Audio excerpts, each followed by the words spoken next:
বজ্জাত কালু, আজ তোর একদিন কি আমার একদিন।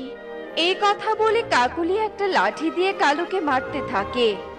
এই, কে রে কে? এ কি কাকুলি, তুমি তুমি এখানে কি করছো? দেখো কালু, তোমার অলসতার কারণে আমি অনেকদিন না খেয়ে থেকেছি। শুধু তাই নয়, অনেকের কথা শুনেছি। আমি আর তোমার বাড়িতে থাকবো না। আজকে আমি তোমার বাড়ি থেকে চলে যাব। এরপর কাকুলি কাঁদতে কাঁদতে বাড়িতে চলে যায়। এ কি কাকুলি দিদি, তুমি কোথাও যাচ্ছ নাকি? হ্যাঁ রে টুনি, আমি এই বাড়ি থেকে চলে যাচ্ছি।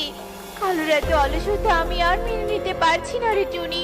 এতদিন অনেক কষ্ট করে সবকিছু সহ্য করেছি, কিন্তু আর নয়। কালুর মতো অকর্মার সাথে আমি আর সংসার করব না। শোনো কাকুলি দিদি, জীবন মানে যুদ্ধ লড়াই।